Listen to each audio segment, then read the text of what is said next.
20 లక్షలు సేట్కి ఇచ్చాను సార్. కంపెనీలో కూడా ఈరోజు మార్కెటింగ్ స్టేటస్ గురించి మీటింగ్ పెట్టాను. ఇవన్నీ నాకెందుకు చెప్తున్నాడు అనుకుంటున్నారా? ఇన్నేళ్లు కాపాడుకుంటూ వచ్చారు కాబట్టి ఈ ఆస్తి మీదే సార్. అవునవును, మిమ్మల్ని ఇంట్లోకి తెచ్చిపెట్టుకోవడమే మేం చేసిన పెద్ద పొరపాటమ్మా. కానిస్టేబుల్స్, వీడిని అరెస్ట్ చేయండి. త్వరగా అరెస్ట్ చేయండి. ఇన్స్పెక్టర్ ఇన్స్పెక్టర్ ఇన్స్పెక్టర్ ఇన్స్పెక్టర్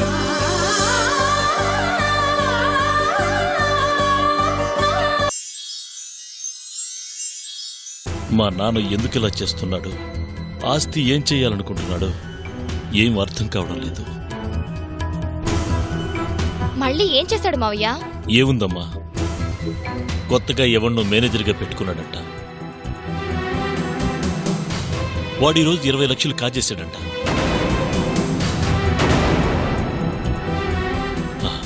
అయినా సరే ఆయన గారు వాడినేమీ అనకుండా కామ్గా ఉన్నాడంట. అదేంటి, డబ్బులు కాజేశాడని తెలిసి అలా ఎలా వదిలేశాడు? ఆయనదేం పోయింది? పోతుంది ఆయన సొమ్ము కాదు కదా. ఆయన ఇష్టానికి ఆయన లక్షలు లక్షలు తగిలేస్తే ఎలా మావయ్య? మనం ఏం చేయగలమమ్మా? ఏం చేయడం ఏంటి? ఇక్కడ మనం డబ్బులు లేక ఎన్ని బాధలు పడుతుంటే మన ఆస్తిని ఆయన అలా తగిలేస్తూ ఉంటే చూస్తూ ఊరుకుంటామా? 20 లక్షలంటే అంత లెక్క లేకుండా అయిపోయిందన్నమాట. అయినా డబ్బులు కాజేసిన వాణ్ణి 4 తన్ని బయటికి తరిమేయకుండా వదిలేయడమేంటి? వదిలేశాడంటే వాళ్ళ మధ్య ఎన్ని లెక్కలున్నాయో. అత్తయ్య, ఇలా చూస్తూ ఊరుకుంటే ఆస్తి మొత్తం హారతి కర్పూరల్లా కరిగిపోతుంది. మన ఆస్తిని అతను అలా నాశనం చేస్తుంటే ఇంకా ఊరుకోవటం నా వల్ల కాదు. ఇప్పుడే వెళ్ళి ఆ మనిషిని నిలదీస్తాను. అసలు మన ఆస్తి మీద అతని పెత్తనం ఏంటో తేలుస్తాను. అమ్మో, ఇప్పుడిది పోతే మన విషయం బయటపడుతుంది. అమ్మా నందిని, అలా ఆవేశపడితే ఎలా? ఇలాంటి విషయాలు మాటలతో తెగవు. ఎందుకు తెగవు మావయ్య? మీరు మంచివాళ్లు కాబట్టి ఇలా ఏం మాట్లాడకపోయేసరికి అతని ఇష్టానికి అతను రెచ్చిపోతున్నాడు. ఆయన రాక్షసుడమ్మా. ప్రాణ స్నేహితుడు ప్రాణాలు తీసిన అలాంటి మనిషిని మనం ఏమనగలం? ఇలా భయపడుతూ ఎన్ని రోజులు మావయ్య? భయం కాదమ్మా, అలాంటి మనిషితో మాట్లాడటం ఇష్టం లేకనే మీ అత్తయ్య గాని నేను కాని ఇన్ని రోజులు అతన్ని మేము పట్టించుకోలేదు. అతనితో మాట్లాడడం కాదు, మన ఆస్తిని మనం లాక్కోవాలి. దానికి మనం ఏం చేద్దామనేది మనం ప్లాన్ చేద్దాం.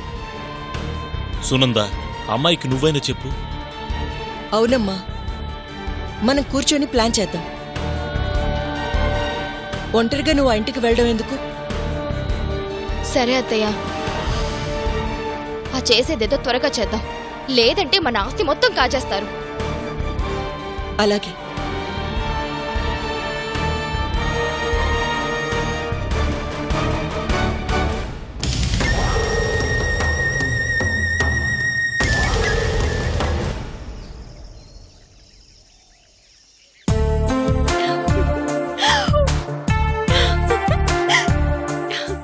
ఏమో అనుకున్నాను కానీ మన వాటా మనకి కరెక్ట్ గానే పంపించాడు. వాడు మనల్ని ఎందుకు మోసం చేస్తాడే?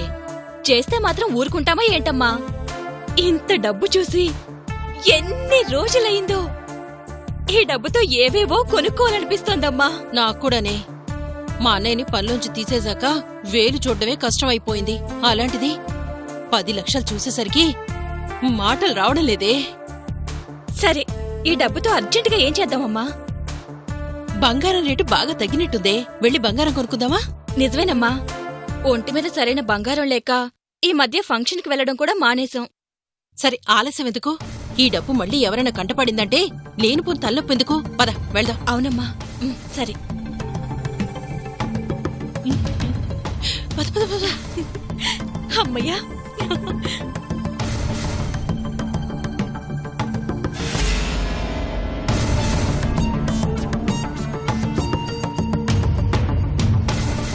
ఇప్పుడు ఈ బ్యాగ్ని వాడు చూశాడంటే గ్యారంటీగా అనుమానం వస్తుంది. శుభవాని బయలుదేరితే వీడు శకునంలా తగిలాడేటే.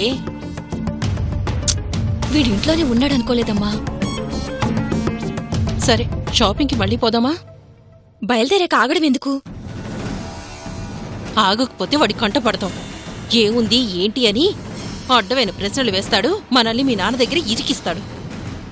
అందుకే డబ్బులు ఇంట్లోనే జాగ్రత్తగా పెట్టి షాపింగ్ చేద్దాం. షాప్ వాడిని ఇంటికి రమ్మని చెప్పి ఇంట్లోనే క్యాష్ ఇచ్చేద్దాం. ఆ పని చేద్దాం పద, ఏ గొడవ ఉండదు.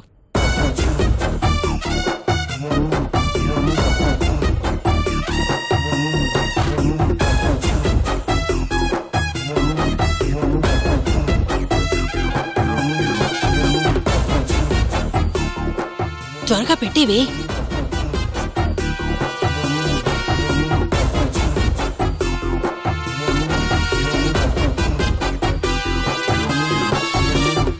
పద.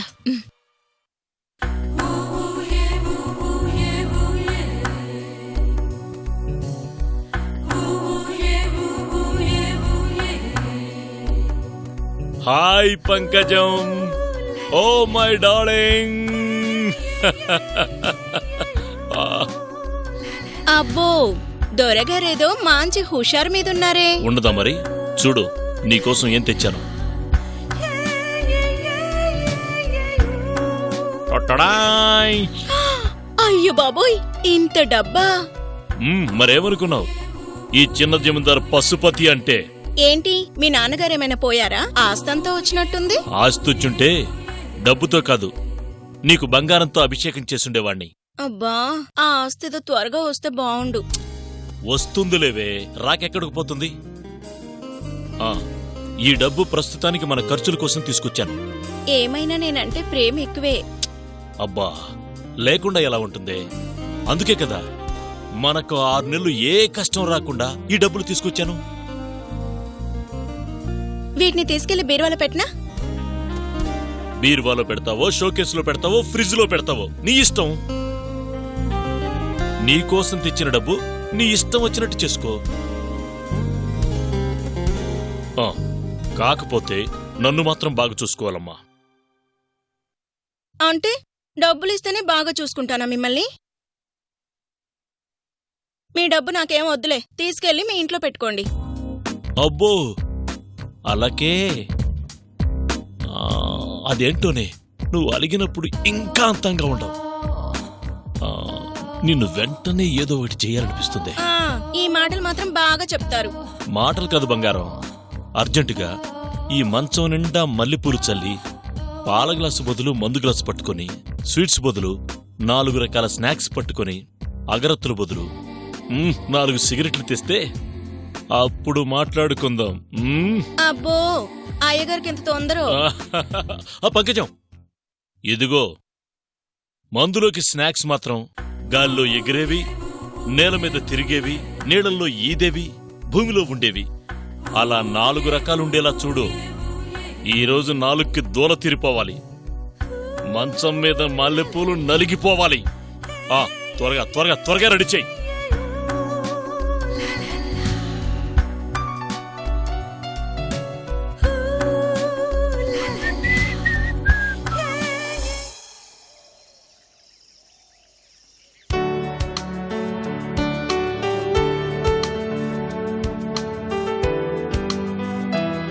పోనీలేవే, ముందే తెలిసినట్టుగా ఈ రోజే వెళ్ళాం. రేపటి నుంచి బంగారం రేటు పెరుగుతుందట. అవునవును, అన్ని ఐటమ్స్ దొరికాయమ్మా.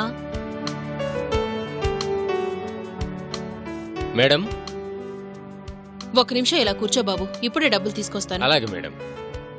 వసు, ముందు వస్తువులన్నీ లోపల పెట్టేద్దాం. అలాగేనమ్మా. అమ్మా ఆగండి, డబ్బులిచ్చాకే ఈ వస్తువు లోపలికి తీసుకెళ్ళండి. ఏంటయ్యా, ఇల్లు వాకిలి చూసావుగా, ఇంకా డబ్బులిచ్చి పట్టుకెళ్ళమంటావేంటి? ఎలా కనిపిస్తున్నాం మేము నీకు? షాపులో అయినా బిల్లు కట్టకుండా వస్తువులు ఇవ్వం కదా మేడం, ఇది అంతే. ముందు డబ్బు, తర్వాత వస్తువులు. అసలు మేమెవరో తెలుసా? జమీందారు హరిశ్చంద్ర ప్రసాద్ భార్య నేను, తన కూతురు. అంత పెద్దవాళ్ళైనప్పుడు పనివాణ్ణి నాతో ఏందమ్మా, డబ్బులిచ్చే తీసుకెళ్ళండి. చిచ్చి, అతనితో మాట్లాడటమ్మా. 5 నిమిషాల్లో నీ డబ్బు నీ మొహాన్ని కొడతాం. వెయిట్ చెయ్యి, పదమ్మా.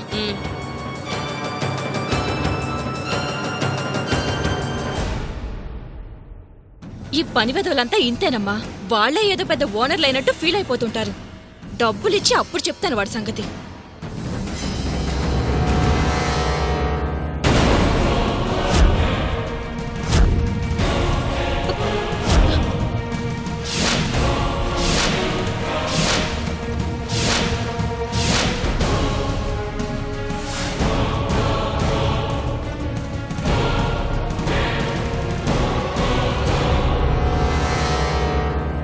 అమ్మా, డబ్బులు లేవేంటి? సరిగ్గా చూడవే.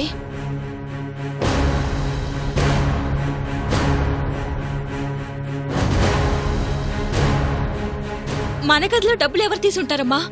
సరిగ్గా చూడవే.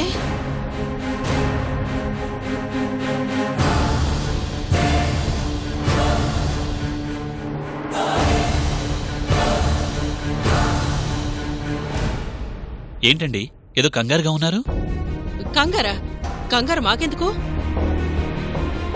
దేని గురించో వెతుకుతున్నట్టున్నారు? గది సర్దుకుంటున్నాం. అది నీకు వెతుకుతున్నట్టు అనిపిస్తోందా? అసలు మా గదిలో నీకేం పని?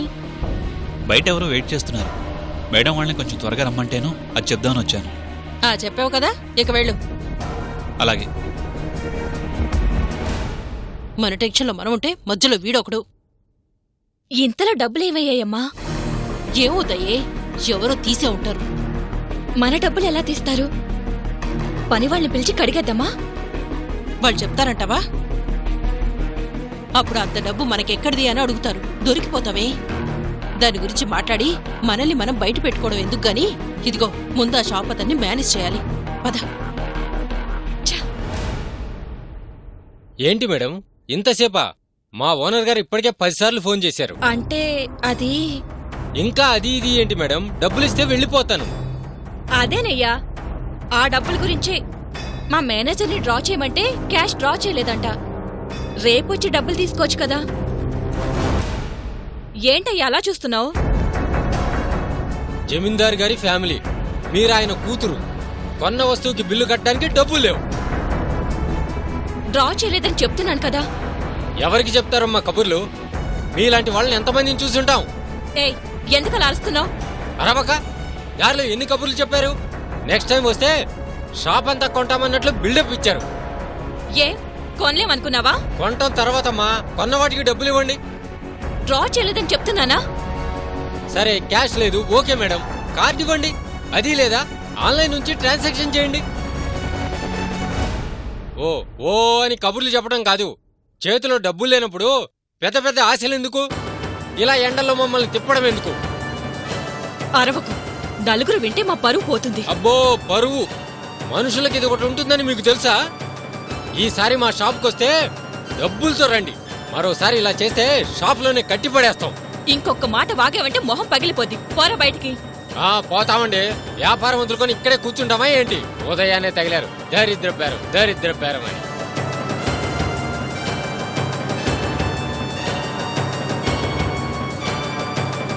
ఇంకోసారి రండి షాప్కి, అప్పుడు చెప్తాను.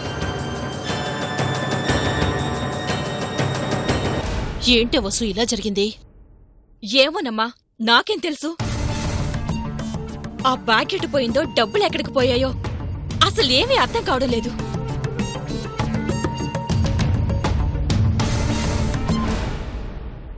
సరిగ్గా బుద్ధి చెప్పామండి. లేదంటే అందరి ముందు మిమ్మల్ని అవమానిస్తారా? మీ పరువు తీయాలని చూస్తారా? సరిగ్గా బుద్ధి చెప్పారు. వాళ్ళని ఇంతటితో వదలకూడదండి. సార్ని వాళ్ళెన్ని విధాలుగా బాధ పెడుతున్నారో, బాగలేని మనిషిని కూడా జాలి లేకుండా ఎలా ప్రవర్తిస్తున్నారో మీకు తెలియదు. సార్ భార్య పిల్లలు కదా అనే ఉద్దేశంతో వాళ్ళు ఎన్నన్నా ఏం చేస్తున్నా పట్టించుకోలేదు. సార్ గురించి ఆలోచించని వాళ్ళ గురించి మనం ఆలోచించేదేంటండి? భర్త అనే గౌరవం లేని భార్య, తండ్రి అనే అభిమానం లేని పిల్లలు, అలాంటి వాళ్ళని అస్సలు క్షమించకూడదు. క్షమించను సావిత్రి. ఇప్పటి వరకు వాళ్ళని భరించింది సార్ మొహం చూసి. సార్నే బాధ పెట్టాలని చూసిన వాళ్ళని ఇక భరించాల్సిన అవసరం లేదు. అందుకే చెప్తున్నానండి, ఇలా వాళ్ళకి పూర్తిగా బుద్ధొచ్చేలా చేయాలి. ఇప్పుడు చూపించింది జస్ట్ శాంపుల్ సావిత్రి. ఇదే ఉంది. ఇక నుంచి వాళ్ళకి చుక్కలు చుక్కలు చూపిస్తాను చూడు. మంచివాడు బాధపడతాడు అంటే అది వాడి మంచితనం. ఆ మంచివాడికే కోపం వస్తే వాడికన్నా ప్రమాదకరమైన మనిషి ఉండడు. ఇప్పుడు చెడుకి చెడు మొదలై మంచికి మంచి జరగటం మొదలవుతుంది. చూస్తూ ఉండు.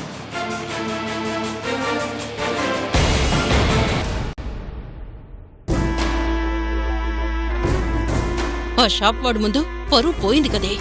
వాడి దగ్గర పరువు పోతే మరో షాపుకి పోతాం. కానీ 10 లక్షల డబ్బులు పోయాయి కదమ్మా.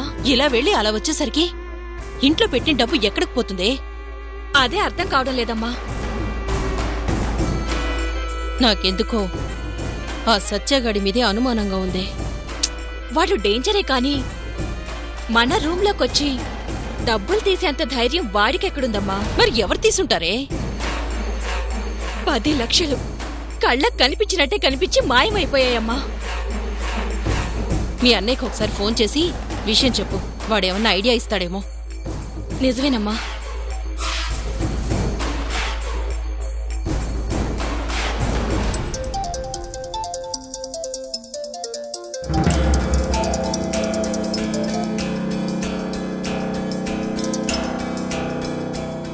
చెప్పు. మీ వాటా డబ్బులతో అమ్మ నువ్వు ఎంజాయ్ చేస్తున్నారా? ఆ ఏడుస్తూ ఫుల్గా ఎంజాయ్ చేస్తున్నాం. అదేంటి, డబ్బులొస్తే ఆనందపడాలి గాని ఏడవడం ఎందుకు? వచ్చిన డబ్బు వచ్చినట్టే పోయాయి.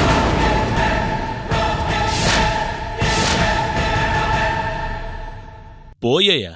ఎలా? నువ్వు డబ్బులు పంపించగానే షాపింగ్కి వెళ్దామని ఇద్దరం బయలుదేరాం. తీరా బయటికి వెళ్లగానే ఆ సత్యగాడు ఎదురొచ్చాడు.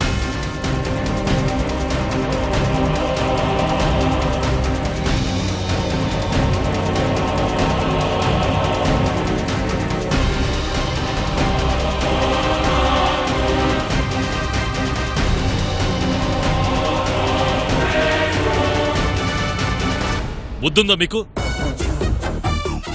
నానా బాధలు పడి రాత్రంతా జెరాక్సులు చేసి ఆ డబ్బులు సంపాదిస్తే పోయాయని సింపుల్గా చెప్తారా? రాక రాక అంత అమౌంట్ వస్తే అంత అసరిదేంటి మీకు? 10 లక్షలంటే మాటలా? ఇంట్లో పెట్టిన డబ్బులు పోతాయని ఎలా అనుకుంటామన్నయ్యా?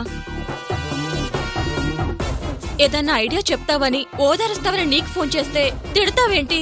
కష్టపడి సంపాదించింది నేను కాబట్టే నేను తిట్టకే ఇంకెవరు తిడతారు?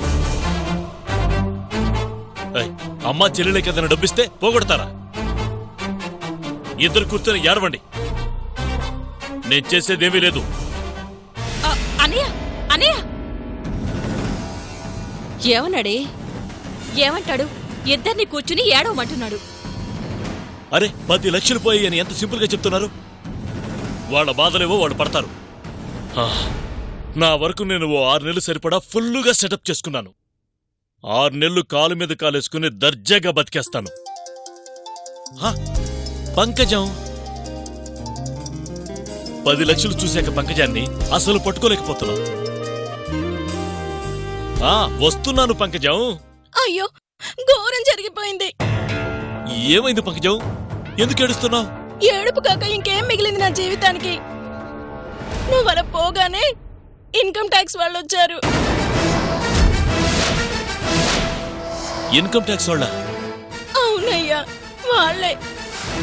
నువ్వు వెళ్ళగానే వచ్చి ఇల్లంతా వెతికి నువ్వు ఇచ్చిన డబ్బు మొత్తం పట్టుకెళ్లారు. ఏంటి నువ్వు చెప్పేది? వస్తున్నా ఉండు.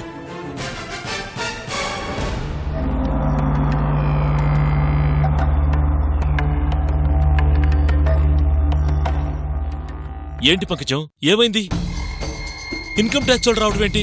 ఏమో, ఇన్కమ్ ట్యాక్స్ వాళ్ళమంటూ వచ్చారు. అబ్బా, నీ ఇంట్లో ఏముందని వచ్చారే?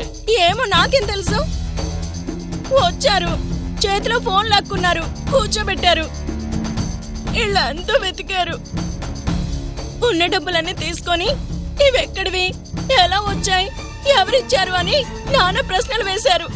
ఇన్కమ్ ట్యాక్స్ వాళ్ళు అలాగే అడుగుతారు. అది కాదు, వాళ్ళు నీ ఇంటికి ఎందుకు వచ్చారు అని. నన్ను అడిగితే నాకేం తెలుసు. వచ్చారు, డబ్బులు తీసుకెళ్లారు. డబ్బులకి లెక్క చూపించి తీసుకెళ్లమన్నారు.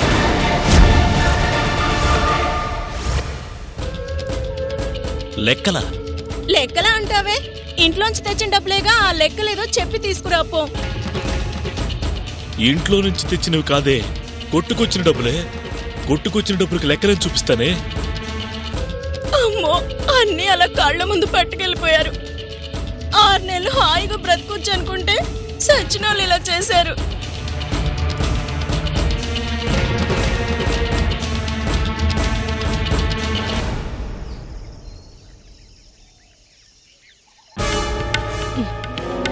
మన పరిస్థితి మరీ ఇలా అయిపోయిందేంటే? కనీసం నచ్చినవి తెచ్చుకొని తిందామన్నా చేతిలో చిల్లి గవ్వ కూడా లేకుండా పోయింది. ఏంటోనమ్మా, మనం ఏదేదో అనుకున్నాం. మనం అనుకున్న తప్ప అన్నీ జరుగుతున్నాయి. కనీసం బ్యూటీ పార్లర్కి పోదామన్నా పోలేని పరిస్థితి అయిపోయింది. ఇక్కడ తిండికే ఇబ్బంది అంటుంటే నువ్వు సోకుల గురించి మాట్లాడుతున్నావా? ఏం చేస్తాం? నీ వయసుకి అది కావాలి, నా వయసుకి ఇది కావాలి. చేతిలో డబ్బులు లేక పిచ్చి పట్టినట్టు అయిపోతుంది. ఏదో ఒకటి చేసి ఎంతో కొంత డబ్బు సంపాదించకపోతే లాభం లేదే. ఏం పని చేసి సంపాదిస్తాం?